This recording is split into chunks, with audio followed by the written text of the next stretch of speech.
Are you looking for a great visual novel to read? Well, you've come to the right place. This is the yearly tier list video containing every visual novel I've read this year, and we're gonna go from the absolute worst ones to my top personal recommendations, with an award ceremony at the very end. I'll tell you what the visual novel is all about, any praises I have, and any brutal opinions, in order to help you find something great to read. Hi, my name is August, and I review tons of anime visual novels here on the channel. So let's start off at the bottom of the barrel with a title that will ultimately go down in history as the first 18+ furry visual novel I've ever read, and will probably be the last. Alpha-Nighthawk stands out uniquely, a sci-fi fantasy visual novel with furries, 18+ content included. Pair that with Lyresoft's unique art style and interesting world-building ideas, and you got something that could have worked. Key phrase: could have. Yeah, it's got style, but no matter what, writing stands above everything else. Bluntly written dialogue, an idiotic main heroine, an unconvincing romance dynamic, and for it being a part 1 story of a trilogy, Alpha-Nighthawk came off as an uneventful prologue that did not convince me to keep staying. I was interested in the world, but everything else drove me far, far away. It also doesn't help that I'm not exactly the biggest fan of anthropomorphic animals. No matter how huge you draw the massive titty wolf lady,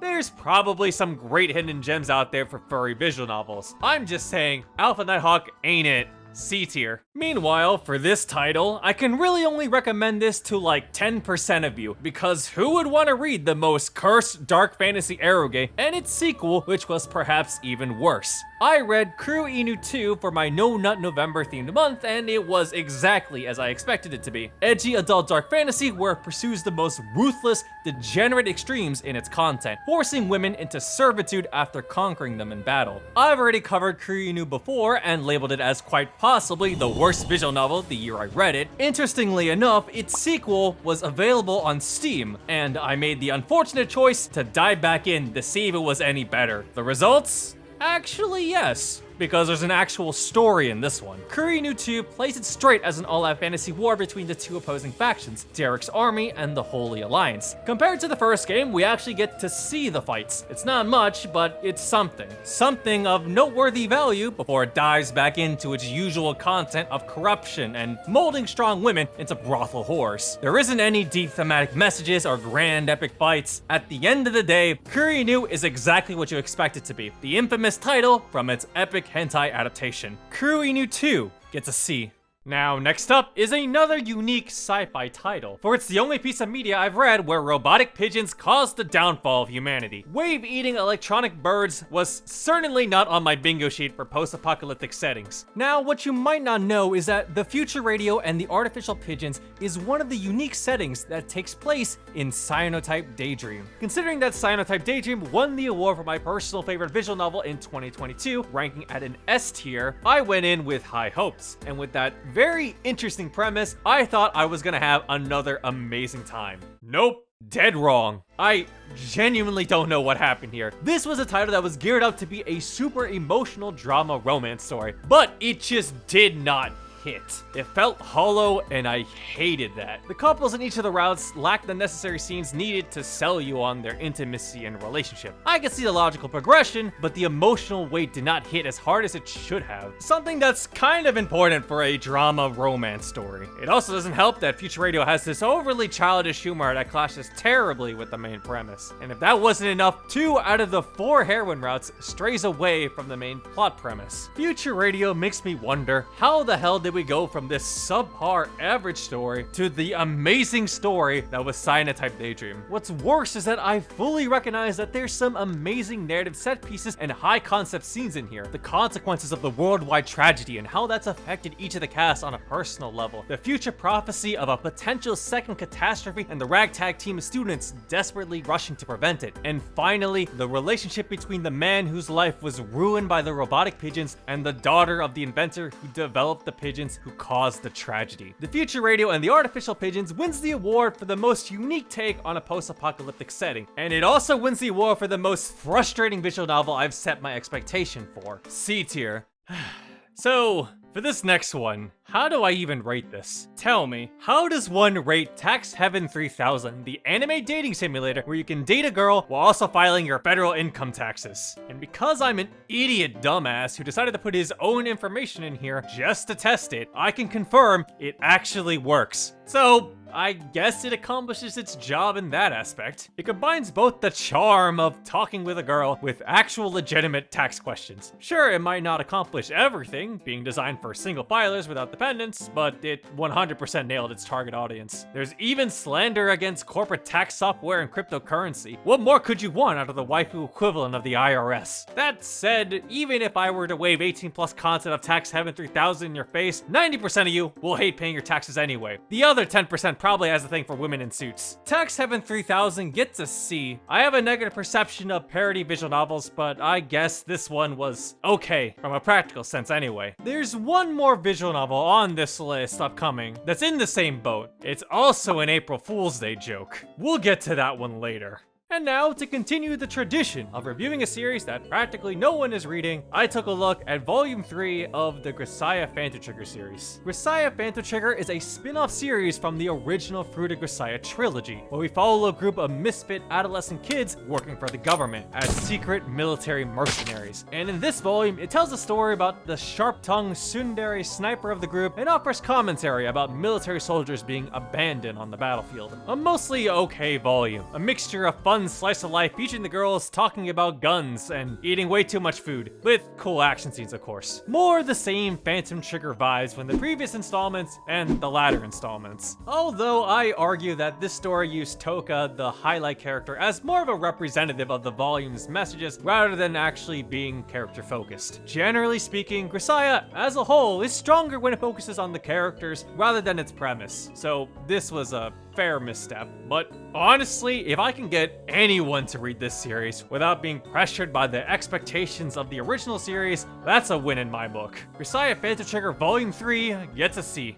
Now, this next one's a pretty dated visual novel, and yet it's an infamous title spanning multiple anime adaptations from back in the day. Let me introduce to you Bible Black, a very unusual story about female students conducting satanic rituals while having very fun and most certainly wholesome orgies in the process. Really, it's what happens when girls obsessed over true crime were into demonic black magic instead. Bible Black may have all this supernatural occult elements to it, but there's no hiding it. This is just a cleverly hidden story about a guy getting superpowers and then forcing girls to indulge in his fantasies, and then having it backfire in the worst way possible. You don't mess with the women in this eroge. If you're not familiar, Bible Black was written and illustrated by the wonderful Sei Shoujo, the individual responsible for a visual novel I've labeled as utterly repulsive. Starless. Bible Black may be one of their oldest titles, but their tendencies to write and draw sinister, dominating women is still very much present in this. There's some pretty brutal stuff in here, borderline torturous at times. And yet, funny enough, this actually works in the visual novel's favor. Watching all of these horrible stuff happen to the main character and the people close to him increases the story's emotional involvement and the stakes at risk. While it may be about a guy having his entire life thrown into chaos by black magic and manipulative women, it also highlights the relationship between two childhood friends as a result of all these impulsive magic shenanigans. And I enjoyed that. It offers more thematic depth and meaning to its initial premise.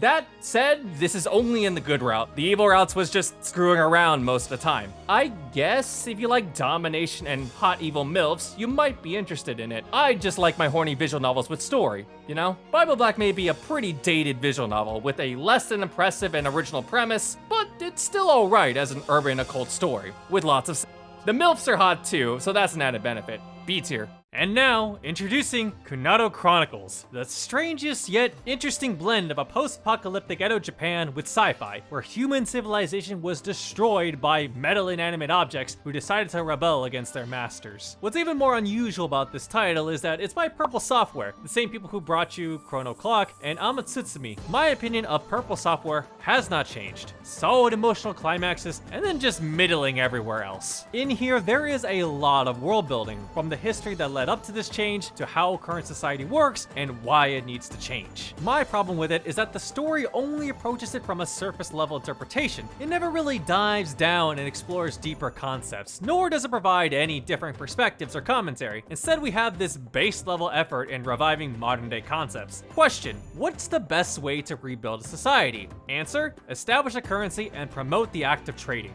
How? Through a maid cafe, apparently. Yeah, I know, going into economics and society society politics isn't interesting, but it's a missed opportunity. Strangely, it's got this weird Japanese modern colonization isekai vibes to it. You know, the trope where even in a fantasy world, the reincarnated hero from Japan attempts to bring back classic iconic concepts like rice and Japanese school uniforms. That said, if you want to see some pretty hype action scenes, Kunado Chronicles has plenty of that. Lots of emotional peaks in here and equally satisfying. And for you Amatsutsumi fans out there, you also get to see how the Kotodama superpower works in a no-holds-bar fight. I hate to use this as a comparison, but generally speaking, Kunado Chronicles is just a much weaker version of the Utawareru Mono series. Same rural Edo Japan vibes with sci-fi background lore to it, while also having a character-driven, grandiose plotline. I've already talked at length about the Utawareru Mono trilogy, having it scored A's and even an S rank in last year's video. I would very much recommend that one. Kunado Chronicle, on the other hand, just doesn't satisfy me. It's alright, but noticeably average by its ending, and just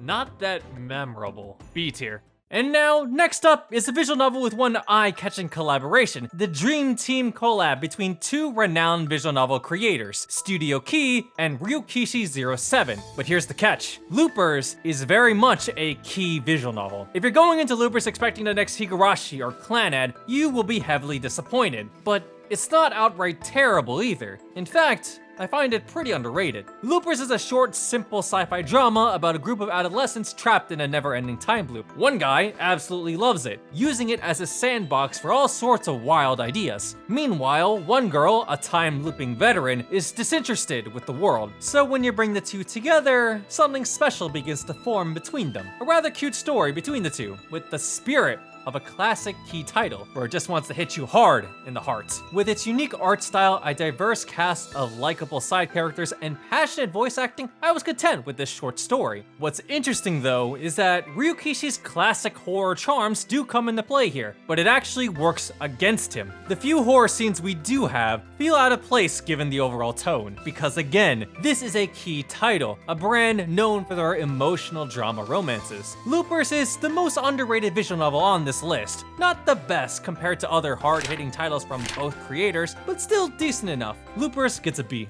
Next up, we have Grisaia Chronos Rebellion, the side story continuation of the Grisaia series that no one talked about, like it was just silently dropped and then everyone moved on with their lives. Grisaia Chronos Rebellion combines the characters we've loved from the original trilogy, the girls from the Phantom Trigger series, and even includes a completely new cast to follow. Unfortunately, no one bothered to read it because, like Grisaia Phantom Trigger, this visual novel doesn't have the same genre placement and vibes as the original Fruit of Grisaia. But for a standalone story detailing the misadventures about the absolute worst team in the military, it's actually better than you might expect. The setting and premise of Chronos Rebellion is similar to Phantom Trigger. Kids with mental hangups and complicated backstories are hired as government mercenaries. But while some individuals are exceptional in their skills, others are outright terrible. And it's those girls that this story chooses to follow, as they barely get by. It sure doesn't help that everyone sees them as dead weight and their instructor is nicknamed Death Sign. So when they finally accomplish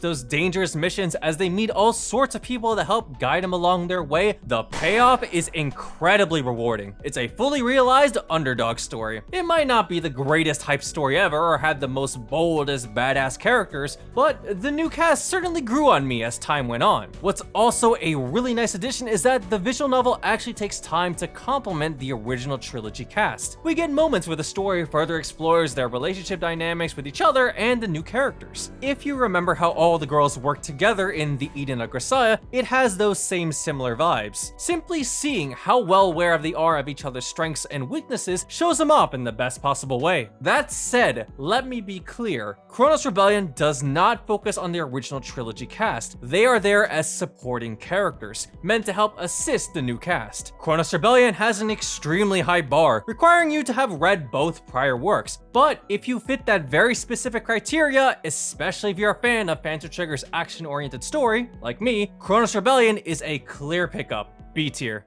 And now, let me present to you Otome Domain, the romance comedy visual novel featuring the individual who won the award for Best Heroine in 2016. As a guy, seriously, Minato emits so much wife energy. He cooks, cleans, makes great tea, and looks more feminine than everyone in his school combined, especially considering he goes to a prim and proper academy. for girls. Hot take here, but I honestly think that Otome Domain is a nice story, really underrated among romance comedy visual novels. It's thoughtful in exploring everyone's insecurities through small bits of drama, while also keeping the overall tone light, fluffy, and romantic. All of the routes share similar core messages, but in a way that fits each of the heroines. But most of all, Otome Domain is just a bundle of fun. The interactions between the cast is wholesome, yet absurd, all thanks to every heroine deciding to mess with Minato's expectations. It ain't intentional either. Minato's out here with rational common sense, meanwhile everyone's out here with their own brand of unusual quirks and strange behaviors.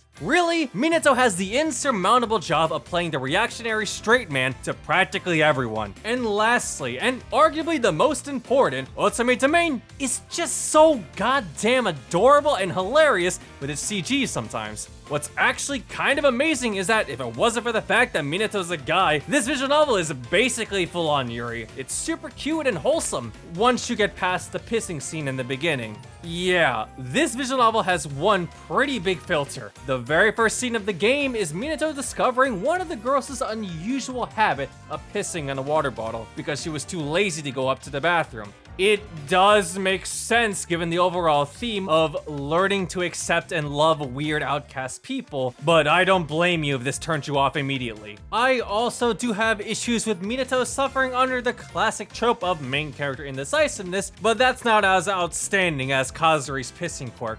But if you can get past that, just like how Minato, aka Mr. I Can Fix Her did, you'll find yourself having a fun, wholesome time with this visual novel. Otome Domain gets a B from me.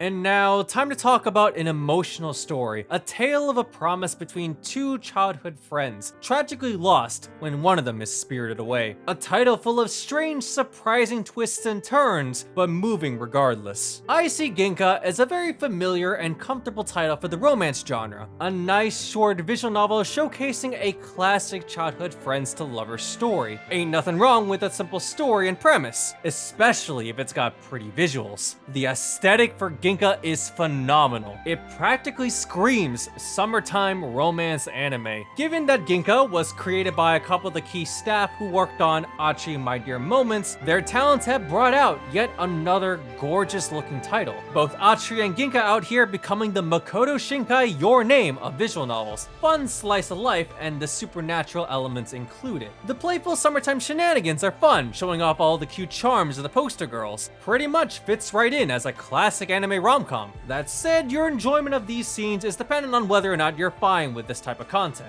However, GINKA also provides that dose of tense supernatural moments, action scenes included. They happen occasionally to add to the mystery and stakes, but I think that these scenes are very bare bones in terms of their writing. I can easily forgive that though. After all, this is an intimate story about a guy wanting to investigate the disappearance of his spirited away childhood friend. Considering I went into this title expecting an intimate star-crossed lovers visual novel turned tragedy, I was prepared for a story that would make me cry. And what I got was a more complex story than I expected, almost confusing at times with its mystery and lore. It wasn't brutally heartbreaking, but I can definitely say, for those looking for an emotional drama romance between two childhood friends, GINKA will be a fine pickup, especially for a short 10-hour visual novel. B tier. And now, it's time for me to talk about Maggot Baits. Oh boy, this one. One of the most repulsive visual novels I have ever read. What is basically the spiritual successor to the infamous death game Euphoria, except Maggot Baits is 10 times worse. You'll watch characters suffer through some of the most horrific, torturous acts imaginable, whether it's from sadistic humans, otherworldly monsters, or even unspeakable maggot beasts. It is bleak,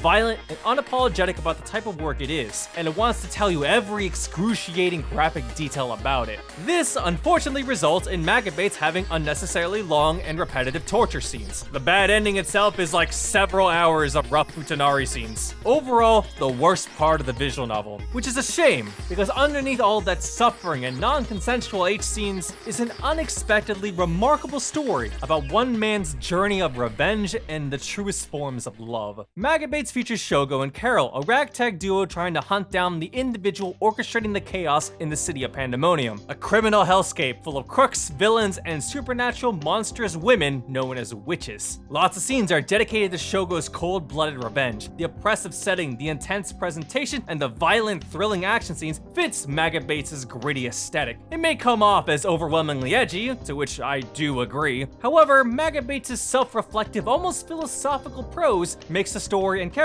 more complex than at first glance. Shogo himself being presented as a broken and jaded man, with nothing left but his ideals. It's not just him. His partner Carol, the witches he meets, and even the villains have a lot more nuance into their characters. The character writing actually makes the story more endearing and emotional, and that shows as you experience both of the game's amazing endings. Maggot Baits is not for your average person. Hell, not even for the average visual novel reader. It is shock value arrow girl to the extreme. One of the most iconic examples out there, but for the brave souls that do read it, will end up getting a more profound story than they might have expected. A very generous B tier. And now, it's time to talk about White Album, a classic romance visual novel full of emotional drama and bittersweet love. The story that paved the way for its critically acclaimed sequel, White Album 2. But for me, one of the most cumbersome dating sims I've ever experienced. White Album tells the story of Toya's relationship issues with his girlfriend Yuki. As Yuki continues to become more popular as an up-and-coming idol singer, the time and distance between the two of them grows, and Toya will have to decide what to do about their relationship. Continue to meet or break apart. A very simple premise, but emotionally complex, and how White Album shows those raw, visceral emotions and thoughts is very praiseworthy.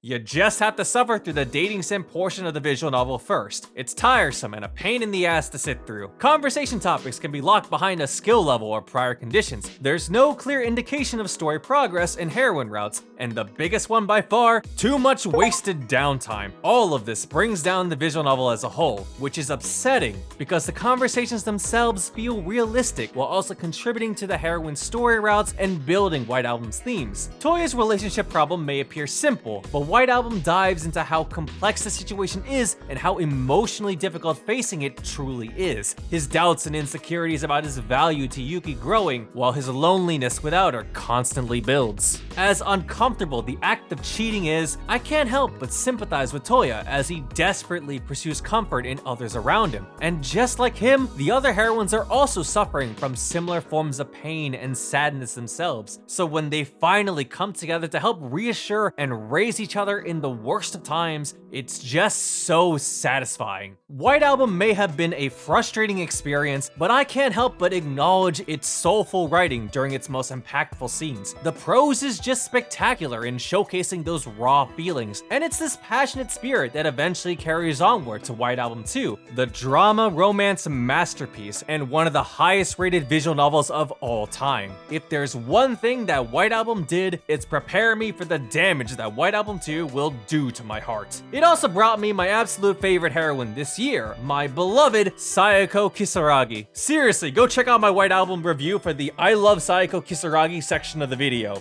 White Album gets a B.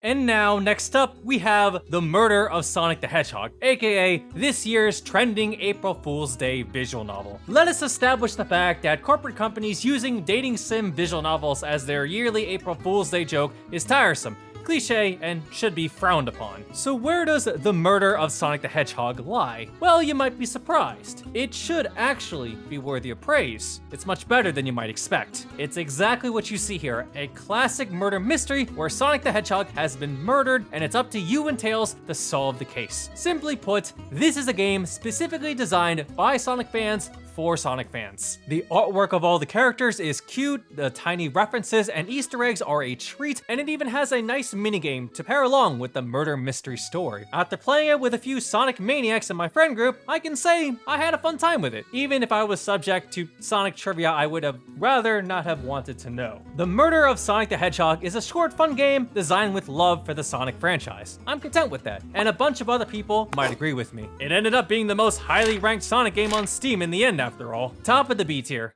And now, let's talk about a fan-favorite romance visual novel. A title that's got it all. Cute girls, fluffy love, and emotional confessions. And to think, it all started with a girl's masturbation scene. Yep, that's right. It's the iconic title for Yuzusoft romance visual novels, Sanoba Witch. Now, contrary to the masturbation comment, Sanoba Witch isn't a constantly horny visual novel. Yes, Nene, the scantily clad witch, is defenseless when it comes to her contractually obligated fits of lust, but it was merely setting the stage for Sanoba Witch's emotional drama. After our listless main character sees Nene in one of her fits of lust, he becomes aware of her situation and the price she has to pay because of it. So he decides to help her complete her contract, which ultimately in turn helps change his life for the better. Of course, that isn't to say that Sanoba Witch doesn't have fun with this wacky premise. You are treated to tons of adorably cute reactions from the heroines, with all the playful teasing and embarrassing moments. It's an absolute goldmine, especially as the cast gets wrapped up in romantic situations, even when it's not their own relationship. Some people might find Sanoba Witch lacking due to its less story-driven narrative, which is valid, given that Yuzusoft visual novels are more romance, slice-of-life based. But I would argue that this title in particular has a really strong foundation, with positive affirming messages about love, happiness, and the act of genuine benevolence. Sanoba Witch is a very strong recommendation to the romance genre, and out of all the Yuzusoft visual novels, this is the one I recommend you start off reading first. A tier.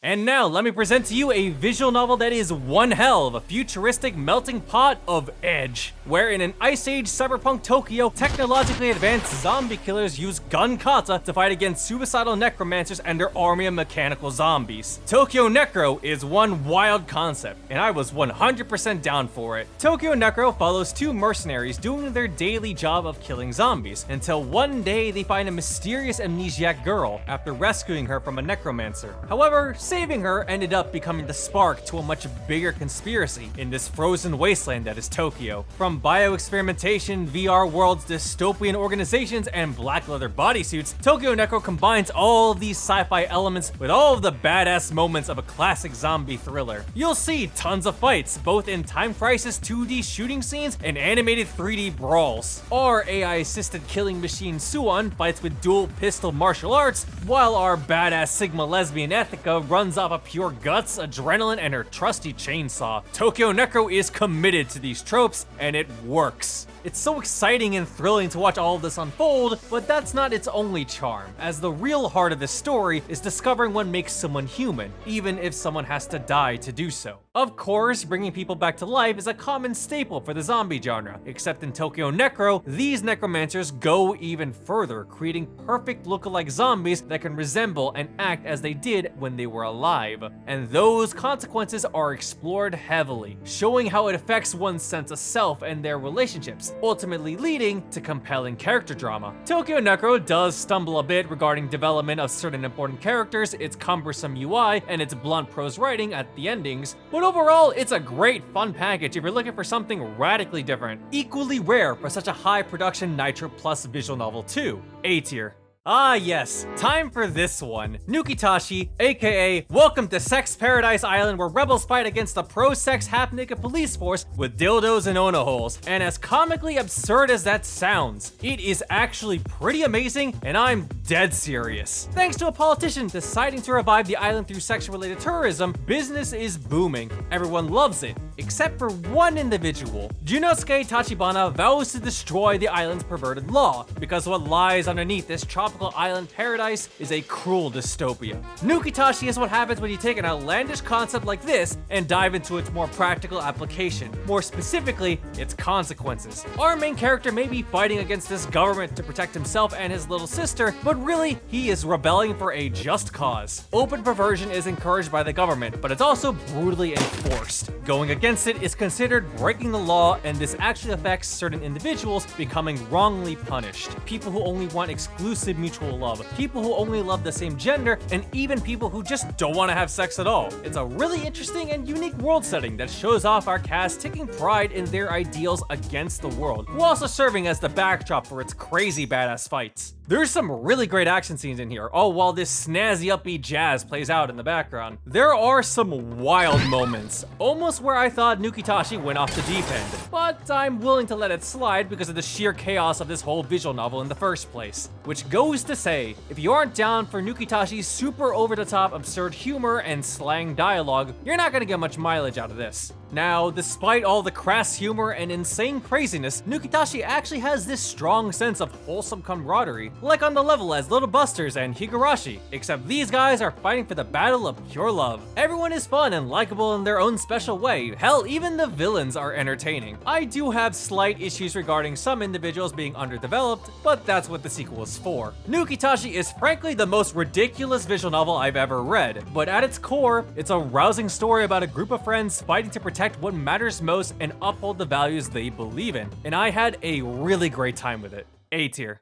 Now, Chaos Head Noah is pretty special to me, for it was the first science adventure visual novel I've ever read. And like many other people, my first experience with the science adventure franchise was the Steins Gate anime. I didn't know what I was going to expect, especially hearing about the infamy of Chaos Head's unique protagonist, a delusional shut-in otaku loser. It's certainly a bold move to make a guy like this your main character. Takumi is a pathetic coward that views everyone around him with scorn, objectifies women in erotic fantasies, and can't hold up a casual conversation to save his own life. He is an unlikable character, and it was a struggle reading through his perspective and slogging through Chaos Head's slow early chapters. And yet, I say Chaos Head would not work without him. He is the perfect protagonist for this delusional horror thriller where serial murders are happening all around him. Chaos Head's gameplay mechanic relies on the reader choosing what mindset Takumi chooses to take in high anxiety situations, making him have a mentally induced delusion. One leads to a wild, paranoia-inspired misadventure, and the other becomes an extremely lewd fantasy, the former being way more interesting than the latter. It's a very gritty experience, especially as Chaos Head is designed to give Takumi the worst time possible. The music for me, terrible for him. Now, while Takumi's losing his sanity, Chaos Head still proceeds as a sci-fi serial murder investigation. It combines that investigative spirit with Chaos Head's real-world science. There's a lot of interesting ideas here, and each of the heroines further provides context to the greater mystery, even if the routes themselves are questionable. However, at its core, the serial murder investigation is the background framework for Takumi's characterization, to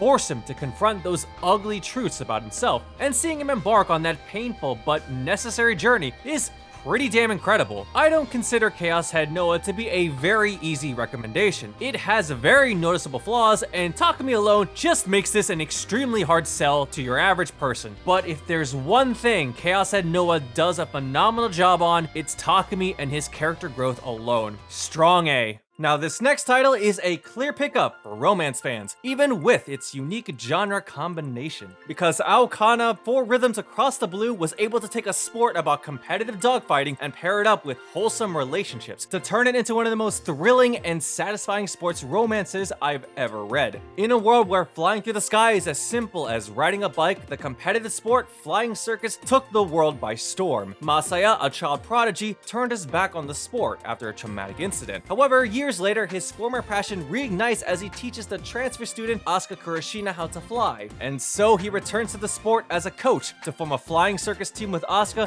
and challenge the top athletes in all of Japan. An exciting, rousing, and inspiring sports story for sure, but also equally satisfying from a romance standpoint too. The girls are an absolute treat, each one extremely likable and charming. There's Asuka, my beloved pink ball of joy, who's essentially female Goku, Mashiro, the cutest underclassman who tried all she could, Rika, the #1 girl most guys would want as a wife, and Misaki, a prankster badass ex-emotional disaster who ended up turning from my most disliked character to a damn respectable one. But of course, the girls are only one part, as AOKANA's inspirational sports premise is what drives this story forward. And oh man, it sure loves to show off. You'll get to see all these cool competitive flying matches, and how it's presented in both its visual flair, music composition, and quick concise writing makes all these matches thrilling to watch. That said, it's not all glamorous, as AOKANA does fall into the classic anime rom-com pitfalls, hitting you with some stale one-note comedy bits and lewd shenanigans, Rika unfortunately being the biggest offender unintentionally. But these faults are only a minor element to the main story. Really, there's something for everyone here. Asuka provides the rousing, passionate, hype energy you would see out of a shonen sports show. Mashiro is a bundle of fluffy, adorable cuteness that explores AOKANA's more wholesome romantic side, and Misaki dives deep, turning AOKANA into a full-on sports drama, tackling the emotional weight behind the spirit of competition and questioning the value of talent, effort, and motivation. Altogether, AOKANA is just a great package, an absolute must-read for any moe romance visual novel reader.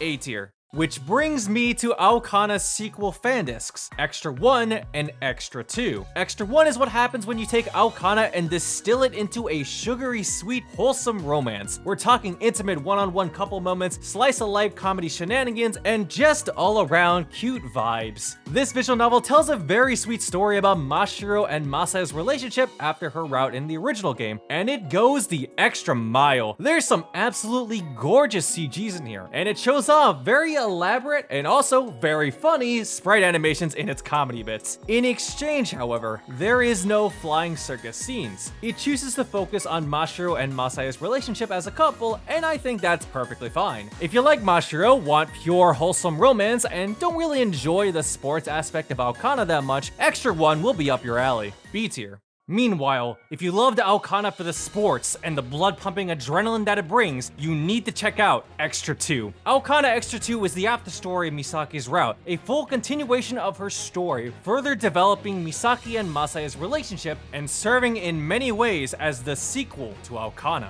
It is pure flying circus action paired with everything great about Misaki's route, being full of drama, emotion, and hype. Matches in Extra 2 become even more intense and fierce here. The level of quality presented, everything from its visuals, music, and direction is just insane, where every bit of emotional feeling is conveyed into jaw-dropping action. Even underdeveloped characters that didn't get much coverage in the original finally get their time to shine in the spotlight, including those who came back with a vengeance. But what's most important is that Extra 2 further drives Misaki's characterization. AOKANA explores the struggle to overcome her insecurities and weaknesses, but Extra 2 is about her achieving her own self-satisfaction going forward into the future. Her relationship with Masaya is also greatly improved. Where her route in AOKANA felt more like dogs licking each other's wounds as they healed together, the relationship here takes on a more positive and inspiring outlook to their partnership. And for all of you romance spice lovers out there, it also accomplishes the incredible goal of being hypersexually charged without it being explicitly lewd. Kind of amazing in its own right. AOKANA Extra 2 is Misaki's story fully realized, upgrading all of the best parts of AOKANA while also being the best sports visual novel out there. A top recommendation. S tier. And now it's time for the visual novel with the highest production value on this list. And considering the developer, it's 100% understandable. Witch on the Holy Night or Mihoyo. One of the most cinematic visual novels out there, only beaten by Type Moon's latest visual novel, Tsukihime, A Piece of Blue Glass Moon. However, what differs Mihoyo from Tsukihime or even Fate Stay Night is in its visual audio presentation and atmospheric world building. Chapter 5 of Mihoyo in particular is an absolute showstopper. It is a spectacle to watch, full of special visual effects, explosive sound effects, and the actual backing of a symphonic orchestra. And that's not where it stops, because while Mihoyo raises the bar for visual novel action scenes, it's also exceptional when it comes to the more modest, subdued scenes. If you want to see how to do shot composition in a visual novel, this is the prime example. Character scenes reflect different perspectives and presence intensity. Usage of silhouette framing adds layers of metaphorical subtext, and its scene sequencing itself greatly establishes Mihoyo's various tones and atmospheres, all of which reflect Kunoko Nasu's unique style of prose and dialogue. Of course, Mihoyo isn't just simply visually impressive, but the character interactions are also interesting to watch. Sojiro, Aoko, and Alice are a strange combination, the former being an ordinary rural mountain boy, and the latter two being exceptional modern-day mages. And yet, despite their large contrasts, they are able to come together and understand parts of each other's world and take things away from them, all as they face both perilous and ordinary situations. Examples like trying to fend off foreign mages, or discussing who's cooking dinner that night. However, like many other Type Moon works before it, it's got Nasu's habit of going off on lengthy, complicated discussions about his magic power system. I'm not a fan, even to this day. Most of that stuff goes in one ear and out the other. And I've been on Nasu's crazy train starting from the Fate Zero anime to Fate Grand Order's 8th anniversary onward. Mihoyo does have an edge for it being the founding building block to understanding the various systems in Nasu's extended universe, but my point still stands, as someone who generally dislikes overly complicated lore and magic systems. Now, with all that said, Mihoyo is my favorite Type Moon work. The action is a nice treat for the eyes, but what really sells it for me is the main trio dynamic. I just love these three, whether they're intense moments or comedic scenarios. In my eyes, Mihoyo surpasses Fate Stay Night and even the original Tsukihime, at least until Tsukihime The Other Side of Red Garden comes out. And lastly, Sojiro is just a good wholesome boy. S tier. And now it's time for the lightning round of interesting visual novels worth checking out that I unfortunately was not able to get to. Old veteran Key fans are going to want to check out 1, a remake of an influential game underneath the same name, in which its staff would go on to create the title Kanon under the Studio Key brand. But if you're interested in something more newer, you might want to check out this specific release in their line of short emotional stories, Sui no Stella or Stella of the End. And for those familiar with the author Romeo Tanaka, this title should be one to check out. I would also like to report that we are one step closer to completing the Rant series with the release of Rants 9, which means it's only a matter of time until the legendary Rants 10 comes out. Steins Gate and Chaos Head / Child fans should check out the latest release in the Science Adventure series, Anonymous Code, although I feel like most of you have already done so already. For all of you horror mystery fans out there, you might want to check out Paranormal Site File 23. Hololive fans in particular should definitely check out Minato Aqua's Aquarium visual novel, if only for the fact that you can have sex with Marin. And finally, these last ones go out to all you Type Moon fans. First off, you can now play the original Tsukihime visual novel on a modern browser. It's got everything: larger aspect ratio, language options, soundtrack selections, and modern UI functionality. It is the definitive experience to read Tsukihime, considering that the original game files is impossibly hard to find nowadays. And lastly, Fate fans will be glad to know that the translation for Fate Extra CCC is finally complete. Rejoice, for now you can continue the story of the Fate Extra timeline, something to hold us over until the Fate Extra record game comes out. And now it's time to give out some awards. The winner for Best Romance goes to White Album. If you completely took out all the dating sim elements and made those important conversations flow more naturally, White Album would be rated higher. Sure, there are missteps in certain areas of the story, but seeing those raw feelings conveyed in White Album's script and presentation made all the difference. The characters may be talking about ordinary topics in their conversations, but those small hints of vulnerability peek out occasionally, showing what's really troubling them inside. This also includes Toya's inner thoughts too. We see more and more of those until we finally reach those impactful, moving scenes. And it's here where White Album truly shines, being written in this poetic style that's loaded with soulful emotion and prose, while the music elevates the atmosphere. All throughout the visual novel, we see Toya and the heroine's painful struggle with their weaknesses and insecurities, shrouded in feelings of uncertainty and anxiety, as they make terrible, regretful actions. And yet, it's through that struggle that both parties can come to terms with their feelings and eventually choose the right way forward in their relationship, to be there for the person that they truly care about. I may love romantic comedies and wholesome, fluffy stories, but when romances allow their characters to pour out their emotions and feelings after having removed all boundaries, it's just so satisfying. Now, to be honest, I actually had 2 qualifiers for Best Romance, with the honorable mention going to AOKANA Extra 1. Now that visual novel was the best showcase of a romantic comedy x wholesome relationship, but what makes it stand out is how it goes the distance in making those elements even better, while also reinforcing its previous thematic points from the original game. White Album wins for being the best in raw, intense romance drama, but AOKANA Extra 1's wholesome, fluffy romance shouldn't be shrugged off either. Next up is the winner for Best Horror, and that award goes to Chaos Head Noah. What makes this title work is how you can experience Takumi's delusional imaginations, specifically his worst possible fears. Chaos Head does its absolute best job to capitalize on that through its presentation, the unnerving atmosphere, Takumi's stuttering panic in his voice, that creeping paranoia he feels, to which then the visual novel sets up for dramatic delivery. Chaos Head isn't horrifying for us, but it is for him, and sometimes it's even hard to tell whether or not what Takumi's seeing is reality or fantasy, as his delusions further blurs those lines, creating this horror surrealist vibe. That slow deterioration of his mental state is quite the experience. You may not be self-inserting as him, but if you can sympathize with some of his emotions, or at least attempt to understand what it feels like to be him, everything he sees and feels becomes much more intimate. So when he finally chooses to confront his fears and face the truth despite his weaknesses and the potential danger lying ahead, it makes seeing Takumi overcome that ordeal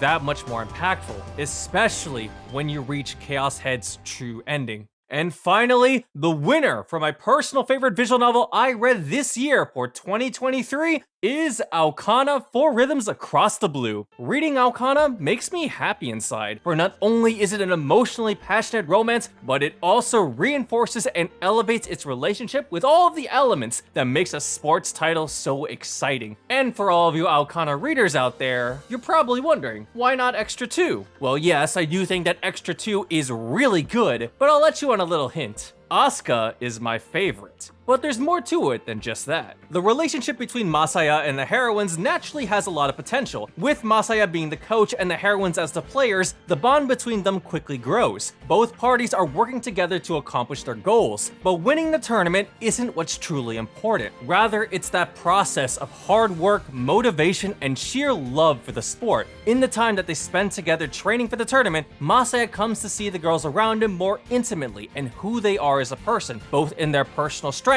and weaknesses. And in return, we see the girls respond back fondly, helping Masaya put his trauma to rest and move forward. I honestly believe that Asuka represents the best form of this, doing your best for each other, striving to raise each other up, and encouraging each other to go even farther. It's a great showcase of inspirational love, and what better way to show it off than through sports. Asuka is the soul of AOKANA, soaring through the sky with that passionate innocence of hers. Quoting a scene that lives rent-free in my head, "Just believe in me and shoot straight ahead." I see. That means I have nothing to worry about. My faith in you has been my strongest weapon this whole time.